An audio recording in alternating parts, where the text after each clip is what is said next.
ለምንድን ነው ቤተክርስቲያን የምንስመው ብለው ጠየቁ። የእናንተም ጥያቄ ነው? እሺ በጣም ጥሩ። እንግዲህ መጀመሪያ ቤተክርስቲያን ቢለውን በደንብ ማወቅ ማስታወስ ያስፈልጋል አይደል? አሁን ቤተክርስቲያን ስንል ቤተክርስቲያን ብለን ስንጠራ ሶስት ነገር ነው። አሁን የምናወራው ስለ አንዱ ነው።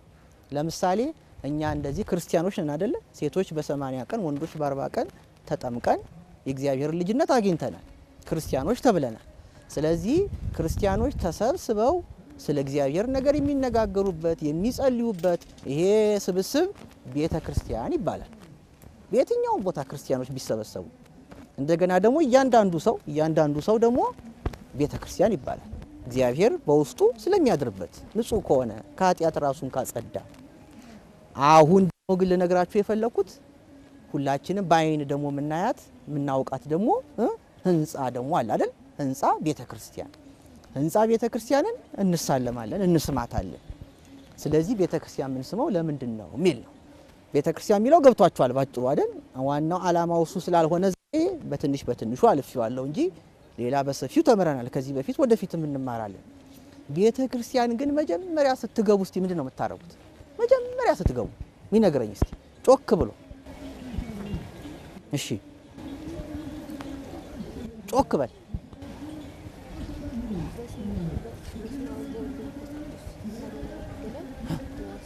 መሳለም ጥሩ። እሺ ሌላ በስመ አብ ወወልድ ወመንፈስ ቅዱስ ብለን መሳለም አለ። እሺ እስቲ እንቺስ ጮክ በል።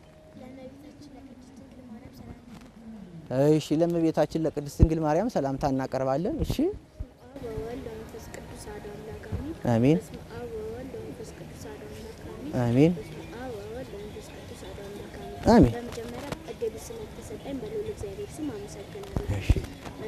ልክ ወደ ቤተክርስቲያን ልንገባ ስንል የቤተክርስቲያንን ደጅ እንሳለማለን። እሺ ከዚያም ሰላም ለኪ ቅድስት ቤተክርስቲያን ብለን ደጇን እንስማለን። በጣም ጥሩ ነው፣ ይበቃል። አሁን ዋና በመስመር ላስይዛችሁ ነው የፈለኩት። እሺ ቤተክርስቲያን እንግዲህ መጀመሪያ ስትመጡ ከበሩ ከውጭ ሆናችሁ ምንድነው የምታረጉት?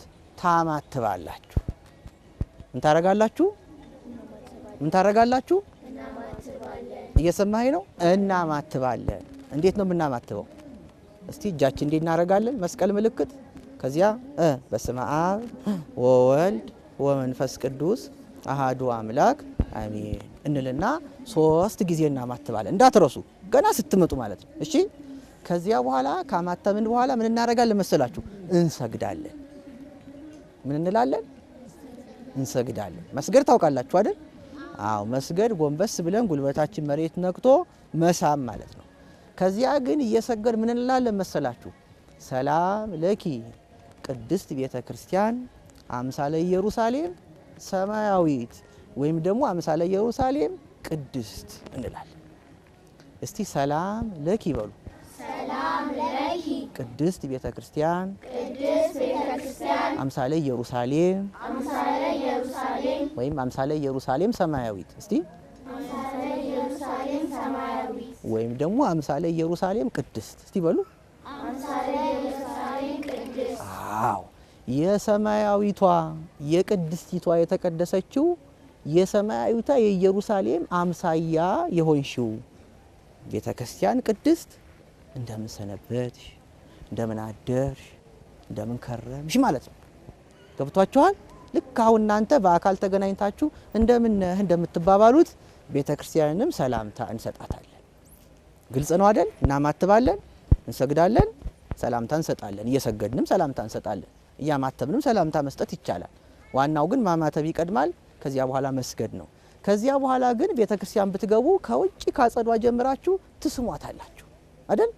ግንቡን ትስማላችሁ፣ መሬቱን ትስማላችሁ አይደል? ወደ ቤተክርስቲያን ጠጋ ስትሉ ደግሞ መረማመጃውን ትስማላችሁ አይደል? በእጃችሁ ትዳብሳላችሁ አይደል? አሁን መሳሙ መዳበሱ ምንድነው ቢለውን ነገር በደንብ እንድታውቁ ነው የፈለኩት ዛሬ። ግልጽ ነው? ገብቷችኋል? መጀመሪያ የምንስምበት ምክንያት ቤተክርስቲያን እንደሌላው ቤት እንደሌላው ህንጻ አይደለችም ስላልሆነች ነው። የተቀደሰች ስለሆነች ነው። ለምሳሌ ሲሰራ ቤተክርስቲያን ከምን ይሰራል? ከድንጋይ አይደል? ከእንጨት፣ ሌላስ? ከአፈር፣ እሺ፣ ከብረት ይሰራል አይደል? እሺ፣ ሌላስ? ካሸዋም ከምን ይሰራል። ቤት ምንኖርበትን ቤት ሲሰራ ደግሞ እንዲሁ ይሰራል አይደለ? በአሰራሩ ቅርጹ ምኑ ሳይሆን የምንጠቀመው ነገር እንደው ለቤተ ክርስቲያን ብለን ውድ ካላደረግነው በስተቀር ያው ሌላ ቦታ የምንጠቀምበት ነው። ነገር ግን ቤተ ክርስቲያን ተሰርቶ ካለቀ በኋላ ምን ይደረጋል? ጳጳሳት አባቶቻችን መጥተው ይባርኩታል። ሜሮን ይቀባል። አሁን እኛ ስንጠመቅ በልጅነታችን በ40 ቀን ወንድ ሴት በ80 ቀን ልጅነትን ከምናገኝበት አንዱ ከምስጢረ ጥምቀት ጋር አብሮ ያለው ሜሮን ነው። ሜሮን የተቀደሰ የተባረከ ከወይራ የሚሰራ ዘይት ነው። ያ ግን በጸሎት ይለወጣል። የመንፈስ ቅዱስን ሀብት ያሰጣል። ያኛ እንደምንቀባው ሁሉ ይቺ ደግሞ ህንጻኛ ቤተክርስቲያንን ብያቸዋለሁ አይደለ? ይህችኛዋ ቤተክርስቲያንም ስትሰራ ከሌላው ቤት ስለምትለይ ሜሮን ትቀባለች፣ ጸሎት ይደረግባታል። ከዚያ ደግሞ ታቦተ ሕጉ ይገባባታል። ታቦተ ሕጉ ገባ ማለት የእግዚአብሔር ማደሪያ ሆነች ማለት ነው ቤተክርስቲያን። የእግዚአብሔር ማደሪያ ደግሞ ለስጋ የሚደረገው የሚደረግበት አይደለም፣ ለነፍስ የሚደረገው የሚደረግበት ነው። ለነፍስ ደው የሚበጀው የሰው ልጅ ትልቁ ነገር ምንድነው? የክርስቶስ ስጋና ደም የሚፈተትባት የምንቆርብባት ማለት ነው። አሁን ቁርባን በየቦታው ይሰጣል። የት ነው ቁርባን የሚገኘው? ስጋዬን የበላ ደሜን የጠጣ የዘላለም ሕይወት አለው። ስጋዬን ያልበላ ደሜን ያልጠጣ ግን የዘላለም ሕይወት የለውም። ግልጽ እኮ ነው አይደል? አይደል? ግልጥ ያለ የበላ ሕይወት አለው፣ ያልበላ ሕይወት የለውም። ለመብላት ግን የት መምጣት ያስፈልጋል? የተቀደሰችው ቦታ። ስለዚህ እንደ ሌላው ቦታ ስላልሆነች ቤተክርስቲያን ስጋውና ደሙ ስለሚፈተትባት፣ ዝማሬ ስለሚዘመርባት፣ ጸሎት ስለሚደረስባት፣ ዕጣን ስለሚታጠንባት፣ ያ ዕጣኑም የተባረከ ነው። ዝም ብሎ ዕጣን አይደለም። ቅዱሳን መላእክት በዙሪያዋ ሰፈው ስለሚጠብቋት፣ ቅዱሳን ሰዎች ስላሉባት ቤተክርስቲያን ስንመጣ እኮ ብቻችንን አይደለንም። አሁን እኛ ቤተክርስቲያን ስንመጣ እኔ አለሁ፣ እናንተ አላችሁ አይደል? ካህናት ይኖራሉ አይደል? ምእመናን ይኖራሉ። ግን ማናያቸው ደግሞ አሉ። ማን? ራሱ እግዚአብሔር፣ እናቱ እመቤታችን ቅድስት ድንግል ማርያም፣ ቅዱሳን መላእክት፣ ደግሞ ቅዱሳን ሰዎች። ስለዚህ ቤተክርስቲያን ስንመጣ ምን ጸልየው ከነዚህ ሁሉ ጋር ነው። ወደ እግዚአብሔር ነው ምን ጸልየው፣ ግን ከቅዱሳን ጋር ከመላእክት ጋር ነው ምን ጸልየው። የሰማችሁ ነው። ስለዚህ እንደ ሌላው ቤት ስላልሆነች የተቀደሰች ናትና ቅድስናዋን አክብረን እንላታለን። ቤተክርስቲያን እንስማታለን። ግልጽ ነው። ገብቷችኋል? ሌላ ልጨምርላችሁ ለምን እንደሆነ። ሌላው ደግሞ ስለ ፍቅር ነው ቤተክርስቲያን ምን ስማት። አሁን እናንተ ወላጆቻችሁ ይወዷችኋል አይደል? አይደል? ራው በሉ በደንብ። አሁን እናንተ ደግሞ ወላጆቻችሁን ትወዳችኋላችሁ አይደል? አሁን እናንተ ለወላጆቻችሁ ያላችሁን ፍቅር ስትገልጹ እነሱ ደግሞ ለእናንተ ያለውን ፍቅር ሲገልጹ ምን ያደርጓችኋል? ምን ትደራረጋላችሁ? እቅፍ ታርጋችሁ ምን ትላላችሁ? ትስማላችሁ ወላጆቻችሁ። እነሱም ደግሞ እንደው ልጄ ብለው ድብስብስ አድርገው እንደው አገላብጦ ይስሟቸዋል። ያኔ ውስጣችሁ የሆነ ነገር አይሰማችሁ? ደህና ነህ ልጄ ከማለትና ነይ እስቲ ልጄ ብሎ ግጥም አድርጎ ሲስማችሁ የትኛው ነው የሚሻለው? የቱ ይሻላል? ሲስሟችሁ አይደል እንዴ? ስለዚህ ያ የፍቅራቸው መገለጫ ነው። በቃ የሚያደርጉት ሲያጡ ጠጋ አድርገው እንደው ስሟችሁ ደስታቸውን ይገልጣሉ። እናንተም እማያባዬ ብላችሁ የሆነ ነገርም ሲደረግላችሁ ሲመጡም ሲገቡም ጠፍተውባችሁም ከርበው ሲመለሱ መጀመሪያ የፍቅር መግለጫችሁ መሳም ነው። ስለዚህ ቤተክርስቲያን ደግሞ እኛ እንወዳታለን። ለምንድን ነው የምንወዳት?